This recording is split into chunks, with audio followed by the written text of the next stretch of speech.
거물급 정치인들의 귀환 가능할까? 그 돈봉투 의혹 사건에 대한 경찰 조사가 있었던 걸로 알고 있고요. 예. 김건희 여사님하고 거의 비슷한 주장을 하시는 거죠. 정치 공작일 수 있다는 다분한 느낌이 있기 때문에 도지사나 교육감 이렇게 출마를 고려하는 분들이 상당히 많아요. 정치인으로서는 안 되겠다. 정치인으로서는 안 되겠다. 귀환과 복귀는 뭐 말도 안 되는 소리다. 절대 안 됩니다. 절대 안 됩니다. 인지도가 높고 당선 가능성이 높기 때문에 인지도나 당선 가능성이 높다면 지난번에 공천에서 그렇게 어렵게 패하진 않았을 겁니다.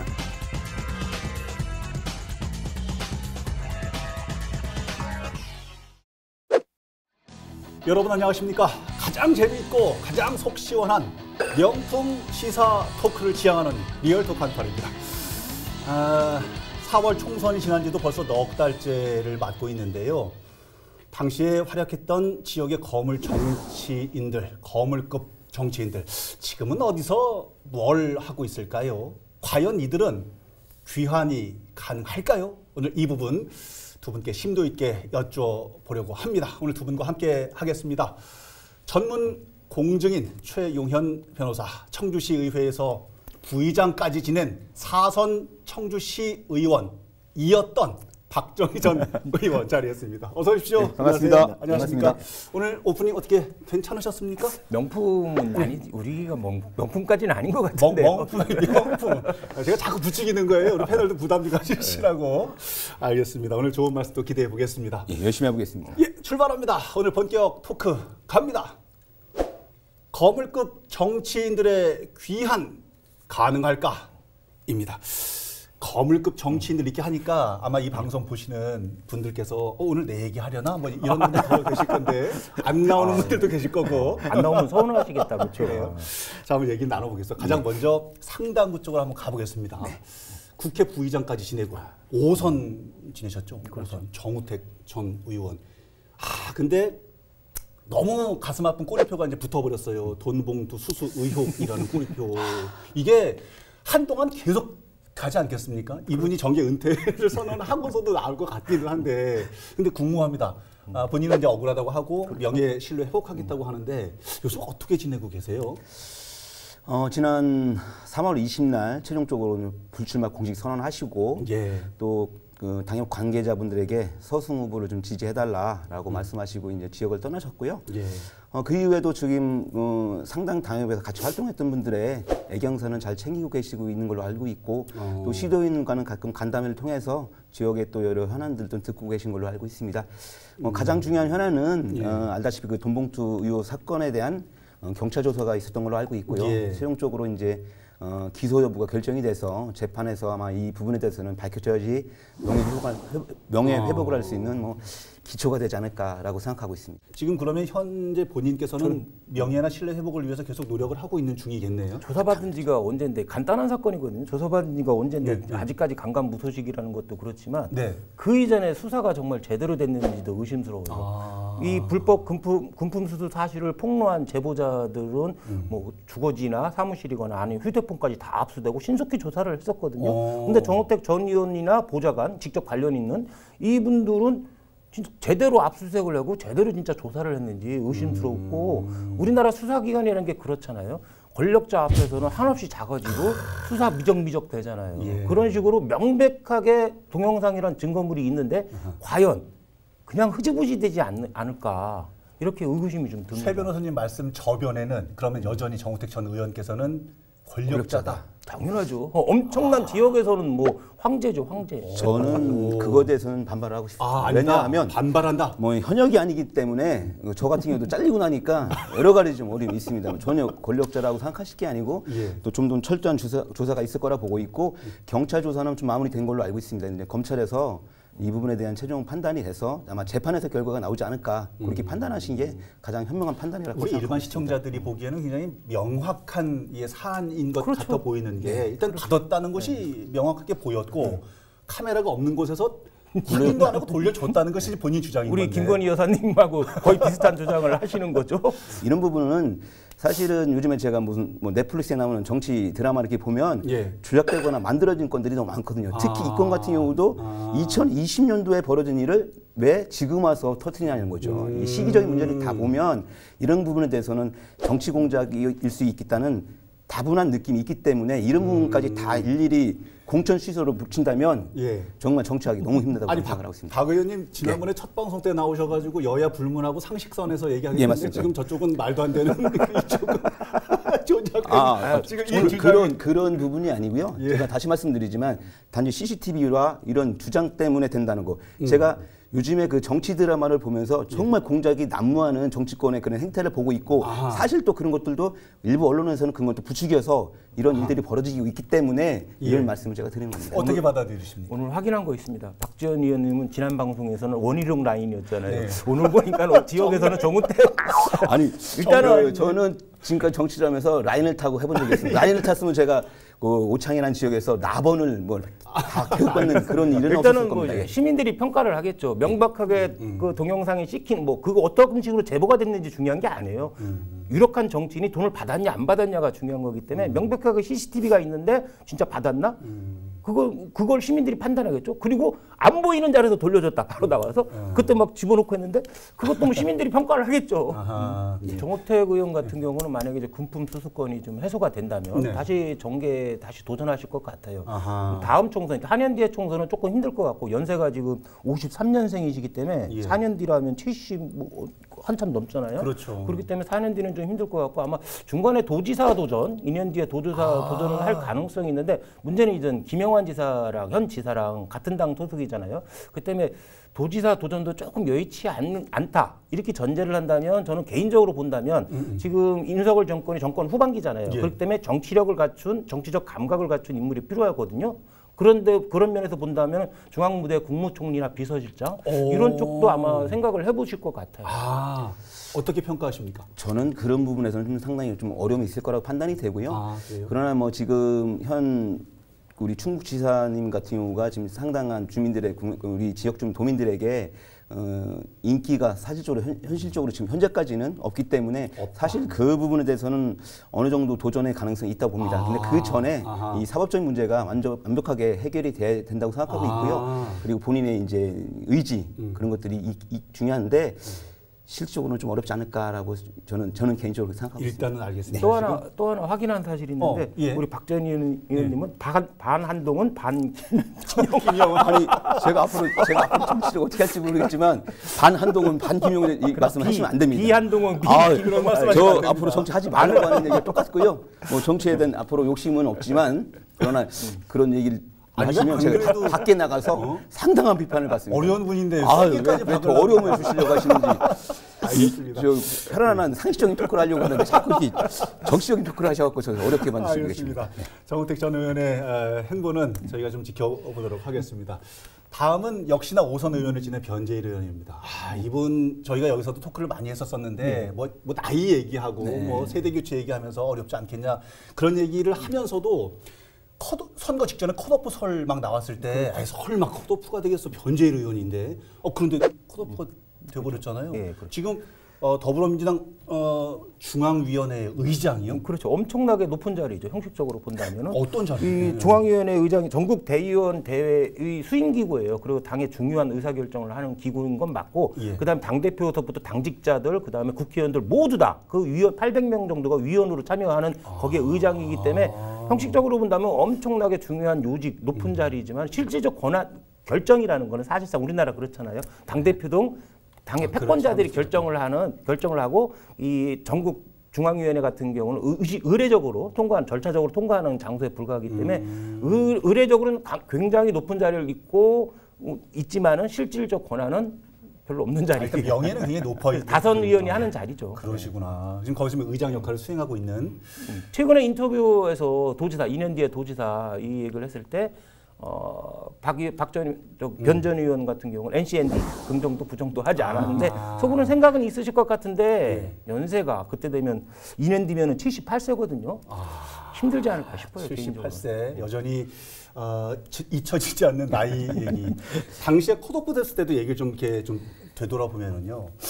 인터뷰한 내용을 제가 보니까 본인은 굉장히 놀랐다고 그래요. 그리고 일주일 정도 숙고를 했다고 하고 여전히 나를 이렇게 키워준 당에 배신할 수가 없다. 뭐 이런 얘기를 하시긴 했는데 기자가 물어봤어요. 지사 출마할 의향이 있느냐 그랬더니 나는 없는데 긍정적. 나는 없는데 내 이름이 계속 나오는 거 보니 마땅한 사람이 없는 모양이다. 뭐 이런 식으로 표현을 하셨던데. 지금 오늘 또 후반에 또 다뤄야 할 분들 계시지만 사실 예. 지난번 그 청주 지역에 상당 지역 같은 경우 노영민 후보가 공천에 탈락했고요. 또 기존의 현역 분들이 다 탈락을 했습니다. 번재일, 도종한 그리고 또 이장섭 의원까지. 그런 결과를 보면 결정적으로 뭐 이재명 사당화에 의한 공천이라고 얘기할 수도 있지만 사실은 이분들이 제대로 의정 활동을 했냐라는 평가를 볼 때 좀 저는 냉정한 평가를 좀 드리고 싶거든요. 그리고 저는 개인적으로 이제 정우택 의원도 끼워주지. 전 의원도 이쪽만 얘기해.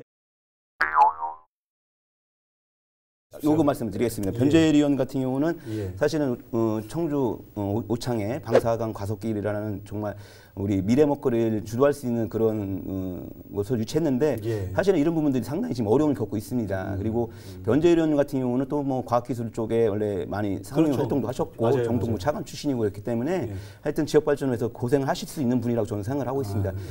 다음에 뭐 도지사 출마 여부에 대해서는 저는 뭐 나이도 나이 문제지만 건강의 문제가 더 시급하다. 지난번 저희도 항상 이 지역에서 이렇게 뵈시면 상당히 건강에 약간 어려움이 있지 않나라는 그런 모습을 보였었거든요. 그래서 나이는 요즘에 뭐 아시다시피 뭐 70대 중반만 해도 건강하신 분들은 얼마나 건강하고 뭐 활발하게 움직일 수 있는데 건강 문제가 좀 해결이 돼서 특히 뭐 이런 좋은 제안은 우리 지역 발전을 위해서 할 수 있는 것들은 뭐 양자기술 발전이라든가 이런 부분에서는 꼭 역할을 좀 해줬으면 좋겠다. 그리고 또 그런 원로의 역할 그리고 지역 발전의 역할을 꼭 해줬으면 좋겠다는 말씀을 좀 드리고 싶습니다. 두 분 말씀을 종합해 보면은 변재일 전 의원님은 실력파, 그다음에 거물급은 맞긴 하지만은 건강이 다음에 도전하시죠. 디스를 확실하게 하시네. 아니 저는 정확한 사실을 아니 말씀드리는 앞부분만 들었을 때는 신용환 교수나 노동영 변호사처럼 뭐 말을 갈아타시나 우리 박찬 의원님께서 그런 줄 알았어. 그 뒤에 건강 딱 얘기하시네. 그러나 이제 그 도지사 출마에 대해서 뭐 예스 노를 확실히 하지 않았기 때문에 변 전 의원님의 또 그 귀한 여부도 저희가 좀 지켜봐야 될 부분이 아닌가 생각이 됩니다. 다음 분으로 넘어가 볼까요? 이분은 몇 년 만에 시집을 다시 들고 나왔더라고요. 요새 언론지상에도 도시인 이렇게 표현을 하던데 의원이 아니라 도종환 전 의원입니다. 3선까지 하셨고 시집을 들고 나왔는데 정오에서 가장 먼 시간? 그렇죠. 제목이 굉장히 철학적인 저도 아직 느낌도 못 읽고 있고. 봤는데 기사만 봤는데 한번 사서 꼭 읽고 싶더라고요. 정오에서 가장 먼 시간이라는 시집을 내셨는데 국회의원이나 문체부 장관을 하면서 12년간 중앙무대에서 활동했을 때의 고민과 고뇌, 회한을 좀 담았다고 하는데 식구 중에 하나를 좀 말씀드리겠습니다. 그 시집에 수록된 식구절 중에 하나인데 시쓰다 말고 정치는 왜 했노? 세상을 바꾸고 싶었습니다. 그래 세상은 좀 바뀌었나? 마당만 쓸다 온 것 같습니다. 깨끗해졌다 싶으면 흙바람 쓰레기 다시 몰려오곤 했습니다. 정말 시인답게 12년간의 회한을 제대로 담아내신 것 같더라고요.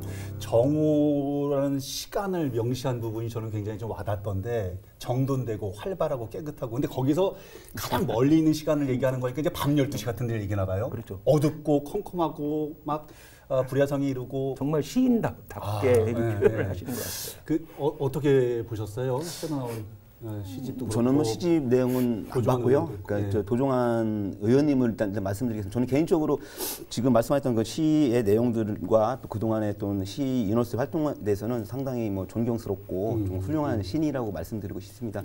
그러나 정치인으로서는 정말 좀 제가 오늘 말씀드리고 싶은 분이 가장 최악이지 않나 생각하고 있습니다. 점점 선명해집니다. 왜냐하면 의원님의 성향이 저는 정말 말씀드리고 싶은 게 뭐냐면 우리 문화체육관광부 장관까지 역임하셨습니다. 그렇죠. 그 시절에 도지사 이시종, 시장 한범덕이었습니다.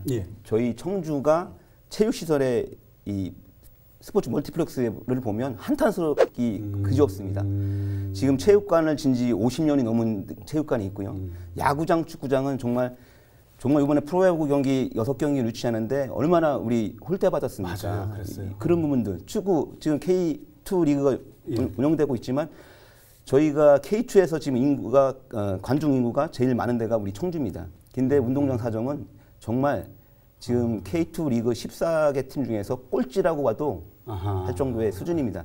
정말 문화체육관광부 장관이었을 때 정말 이런 그림을 하나 못 그린다는 게 저는 너무나 아쉽고 그리고 또 문화체육관광부 장관 시절에 있었던 뭐 타지마할 사건도 마찬가지입니다. 국민 눈높이에 맞지 않는 일을 왜 잘한 것 마냥 계속 표현하시는지 모르겠습니다. 김정숙 여사 맞습니다. 해외 순방 그런 부분도 국민 눈높이에서는 맞지 않는 부분인데 왜 그것을 자꾸 옹호하려고 하는지 그런 것들은 사실은 저도 인정할 수 있는 부분이 있지만 그걸 계속 부각시킬 필요는 없다. 왜 국민들이 실망하니까 눈높이 맞지 않으니까 예. 그런 부분들을 말씀하시는 거 보면 정치인으로서는 안 되겠다. 그래서 제가 모르겠습니다. 일부 한간에서는 뭐 교육감 출마 얘기도 나오는데 그런 부분도 저는 맞지 않다. 시인으로서의 앞으로 성공적인 삶을 사시기를 바란다는 말씀을 드리고 싶습니다. 예. 귀한과 복귀는 뭐 말도 안 되는 소리다. 절대 안 됩니다. 다만 도종환 의원님이 우리 지역 중앙무대에서도 그렇지만 우리 지역 내에서도 인지도가 엄청나게 높으시거든요. 예. 다른 의원들이야 뭐 지역구 내에서만 그렇지만 도전 장관 같은 경우는 뭐 충북 전체적으로 인지도가 높기 때문에 향후 2년 뒤에 예. 총선 이제 정치 무대를 떠날 생각도 있다고 그랬지만 네. 이 치열하게 중앙 무대에 싸우는 게 아니라 지역에서 이제 도지사나 교육감 이렇게 출마를 고려하는 분들이 상당히 많아요. 왜냐하면 인지도가 높고 당선 가능성이 높기 때문에 예. 그렇기 때문에 그 부분은 계속 고민을 해보실 것 같습니다. 근데 인지도나 당선 가능성이 높다면 지난번에 공천에서 그렇게 어렵게 패하지는 않았을 겁니다. 이연이라는 후보가 여기 청주에 온 지 2달도 안 돼서 그렇게 뒤집힐 정도면 본인이 인지도에 비해서 여러 정치 활동을 제대로 못했다. 차갑습니다. 냉혹합니다 오늘 도종환. 원희룡 후보는 18% 받았는데 뭐 그러면 이건 너무한 거 아니야? 항상 패배는 실패의 어머니라고 했습니다. 또 패배 속에서 더 많은 노력을 통해서 이겨낼 수 있다고 생각합니다. 예. 그러네요. 아니 근데 도종환 전 의원이 도지사 출마 설도 있는 모양이에요. 예, 주변에서 저도 권유하는 편입니다. 직접적으로 권유는 못하고 바람직하다고 생각합니다. 네. 이게 도지사급 선거, 광역급 선거는 이 지역 기초급 선거랑 많이 다르거든요. 예. 전국적인 인지도, 지역 전체 내 인지도라는 게 필요하기 때문에 그렇죠. 가장 적임자는 도종환 전 의원 같은 경우가 가장 적임자이지 않을까 민주당 쪽에서는 저는 그래요? 개인적으로 그렇게 생각하는데 만날 기회가 없어요. 권해드리고 싶어도. 아니, 도종환 의원께서 만약에 도지사가 되면 도지사잖아요. 그냥 도지사잖아요. 도교육감을. 그럼 아예 지금도 도지사. 그 이름이 희한하네. 근데 이분 때문에 향후 진로 방향을 바꾼 분도 있다는 후문도 있어요. 누구 얘기입니까? 개인적으로 알고 있는 부분은 김병호 전 교육감도 도지사 쪽에 생각이 많이 갖고 계시다고 알려졌거든요. 그렇기 때문에 두 분이 서로 또 친하시잖아요. 옛날에 정규조 활동도 같이 하셨기 때문에 엄청난 친분이 있기 때문에 아마 교통정리가 좀 필요하지 않을까 싶어요. 그럼 한쪽은 도지사, 한쪽은 교육감. 그렇죠. 그럼 도종환 전 의원이 도시니까 그냥 도지사 하시고 여기 교육감 가시고 뭐 이러는 거예요? 교육감도 도교육감이에요. 그러네. 거기도 도교육감이네. 근데 적절치 않은 인사 같다라는 평가신 거고. 아니 뭐 국힘이야 다 민주당 사람 다 싫지. 여기 특별히 안 된다. 저는 제가 아까 말씀드렸지만 그 현역 장관 시절에 청주 지역에 있는 현안 문제에 대한 정말 검토도 못 해보고 시도도 못 해봤다는 그 자체로 이런 분이 만약에 또 다시 우리 광역단체장을 맡는다면 도정의 발전에는 관심은 많지 않을 거다. 그런 아쉬움을 말씀드리고 싶습니다. 그러면 우리 박 전 의원님 개인적으로 민주당에서 이 사람이 도지사였으면 좋겠다라는 사람이 하나 추천만 해주시죠. 아까 말씀드렸잖아요. 우리 변재 의원님 건강만 회복되신다면. 안 되신다는 얘기 지금 하려고 아니 그건 아니라 같은 지역이라고. 같은 지역. 그렇지 않습니다. 그런 지역적 발전에 대해서 고민을 하시고 행동하실 수 있는 분이 필요하다라는 말씀을 드리고 싶습니다. 떨어질 사람을 추천하는 거 아니에요? 다음은 한때 슈퍼 울트라 카드로 거론됐던 노영민 전 비서실장 얘기를 해보겠습니다. 근데 이분은 저희는 뭐 그분들 가까이 이제 같이 지내보거나 이런 기회가 없어서 잘 모르겠습니다만은 본인도 퍽퍽한 시간을 보낼 만한데 다른 분 뭐 취업 청탁 의혹 때문에 뭐 압수수색을 받았다는 얘기했으면 뭔 얘기입니까? 뭐 이 부분에 대해서는 뭐 그 위치에 가신 분들이 많이 받을 수 있고 또 그 역할을 해야 되는 부분들이 있어서 있는 문제인데 근데 뭐 이분도 아까 말씀드렸지만 이정근 사무부총장께서 남긴 녹취록에 이게 기록이 돼 있던 바람에 더불어민주당 전 사무부총장 이정근 씨 그 녹취록에 나온 내용 때문에 이제 노영민 실장님과 그 김현미 전 국토부 장관이 압수수색을 당한 건데 이게 뭐 앞으로 뭐 큰 파장이 일어날 거라고 예측이 되고 있고 왜냐하면 증거가 그런 녹취록이 있다 보니까 또 실적으로 그렇게 그 말씀하신 분이 그 이정근 사무부총장이 CJ 관련 그 자회사회 연봉 1억을 받고 갔었기 때문에 이게 문제가 될 수 있다라고 보고 있고요. 그리고 또 뭐 정말 7월 22일 날에는 며칠 안 됐죠. 탈북 어민 강제 북송 그 사건에도 좀 이번에 재판에 참석한 걸로 제가 알고 있습니다. 사실은 뭐 우리 그 노영민 실장님 같은 경우는 그래도 대통령 비서실장 할 때 지역의 인재를 골고루 등용하기 위해서 많은 노력을 했다는 그런 말들이 주변에 평가가 많이 있습니다. 그래서 그런 부분에서는 긍정적으로 말씀을 좀 드리고 싶고 그러나 뭐 이런 그 사법적인 판단 때문에 상당히 어려움을 겪고 있는 것은 사실인 것 같고 이분도 이것을 잘 극복해내야지만이 또 다시 한번 정치를 할 수 있는 기회가 주어지지 않을까 하는 생각을 하고 있습니다. 박 전 의원님 생각에는 일단 정치 복귀나 뭐 이런 얘기 하기 이전에 역시나 사법적인 이 가장 먼저 좀 해결을 해야 되는 어떻게 보십니까? 맞는 말씀이시고 사법적 문제가 해결이 돼야지 어찌 정치적으로 제도역을 할 수 있는 계기를 바닥을 마련할 수 있는 거지만 이것이 이제 이정근 사무처장 부총장인가 그분 이제 이거를 사기업의 취업을 알선시켜서 그 업무를 방해했다는 건데 이게 업무 방해가 되려고 하면은 위력이라는 행사가 있어야 돼요. 위력에 의한 업무 방해거든요. 그러면 비서실장이나 김현미 장관이거나 이 두 분이 그 지위를 이용해서 위력을 행사해서 반강제식으로 취업을 하도록 취업을 받아들이도록 만들었냐는 건데 이것이 단순한 일자리 소개냐 이처럼 위력에 의해서 업무를 방해한 거냐 이건 좀 사법적 판단을 좀 기다려 봐야 될 것 같아요. 증거는 명확하다고 말씀하셨지만 결국은 받아봐야지 결과가 알 수 있는 내용이다. 근데 정우택 의원 증거가 명백한데 왜 긍정이지? 저는 녹취록이 상당한 부분 이제 거기 내용에 보면 있는 내용들이 있기 때문에 이런 부분들을 잘 해결해내야 된다. 그래야지 사법적인 판단이 잘 판단이 잘 이루어질 거라는 말씀을 드리는 겁니다. 다만 그 만약에 사법적 판단이 그 와중에 다시 재도전할 수도 있고, 그렇죠? 재판 받으면서 재도전할 수도 있고, 또 벗어나서도 재도전할 수는 있죠. 지금 말씀하신 대로 많잖아요. 근데 과연 이분이 도지사에 다시 도전할 수 있냐? 4년 뒤는 너무 늦어요. 이분도 나이가 70 한참 넘거든요. 그러면 2년 뒤 도지사. 그러니까 4년 뒤는 너무 늦기 때문에 멀기 때문에 도지사 도전할 가능성이 있는데 좀 힘든 게 뭐냐면 지난번에 떨어졌잖아요. 그렇죠. 그렇기 때문에 도지사 도전에 명분이 없을 것 같아요. 지난번에 바람 때문에 떨어졌다. 실력은 있는데 이렇게 하실 수 있잖아요. 그렇게 하면 또 할 말 없더라고요. 아니 지난번에 이제 그 말씀하시는 그런 부분도 있지만 사실은 또 저는 더 걱정인 게 뭐냐면 아까 도종환 의원님도 마찬가지고 지금 말씀한 노영민 실장님도 마찬가지지만 사실 이분들이 다 그 소위 말하는 문재인계잖아요. 근데 이번에 공천을 다 보시면 문재인계는 거의 뭐 학살당하시피 제껴놓은 상황이기 때문에 다음 지방선거의 공천도 사실은 이런 맥락으로 갈 수밖에 없는 그런 구조이기 때문에 그런 어려움이 있을 거다라는 말씀을 좀 드리고 싶습니다. 근데 또 그런 부분이 있어요. 이장섭 전 의원이 그런 말을 했었어요. 서원구. 지금 뭐 이재명 1급 체제에서 지난번에 공천도 제대로 못 받았는데 그러면 당신이 도지사 도전했을 때 공천을 주겠습니까? 했더니 그런 말씀을 하시더라고요.